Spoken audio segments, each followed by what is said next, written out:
in a world that never stops moving, where busyness is worn like a badge of honor. Where do you find God? Between the endless to-do lists, the notifications, the demands, does He get your attention or just your activity? Today we revisit a familiar story, Martha and Mary. One was busy serving, the other chose to sit at Jesus' feet.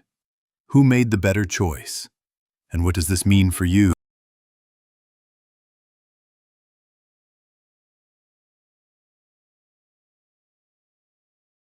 Jesus enters a village, and a woman named Martha welcomes him into her home. She's the hostess, preparing food, making sure everything is perfect. But her sister, Mary, does something unexpected. She sits at the Lord's feet, listening. Martha, frustrated, says, "Lord, don't you care that my sister has left me to do all the work? Tell her to help me." Jesus' response is surprising. "Martha, Martha, you are worried and upset about many things, but only one thing is needed. Mary has chosen what is better." Cut to narrator on screen or close-up of Bible passage. What was the one thing? Presence, attention, love. Two sisters, two ways of responding to Jesus. Martha isn't wrong for serving. Hospitality is holy. But Jesus sees her heart. You are worried and upset about many things. Sound familiar? How often do we rush through prayer? Or skip it altogether because there's just so much to do?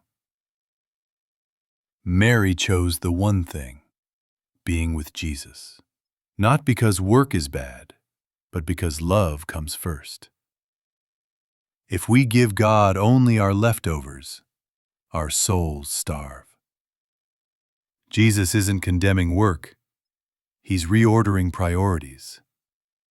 Before you do things for God, be with God.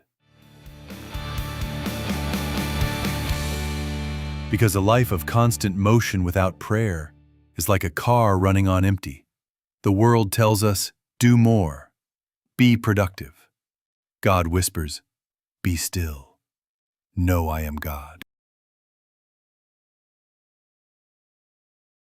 The devil doesn't always tempt us with sin. Sometimes he just keeps us busy. Martha's problem wasn't service. It was service without peace. Stiz Warone. She was worried and upset. Like us when we rush through prayers or mass while mentally drafting emails. Jesus wants our hearts, not just our hands. Domen. Mary sat at Jesus' feet, a disciple's posture. She wasn't neglecting work. She was prioritizing love. Before we act, we must listen. Conbrazen, St. Benedict's Ora et Lavora, prayer then work. Mother Teresa prayed for hours before serving. Without prayer, service becomes frantic. Without action, faith grows stale. This week, pause for 30 seconds of prayer before your phone. Truly give thanks before meals. Small steps reorder our priorities. Mother Kanzin, Lord, free us from empty busyness. Like Mary, help us sit at your feet. Like Martha, teach us to serve with love. Amen. In the end, life isn't about how much we did, but how much we loved. Will you make time for Him today?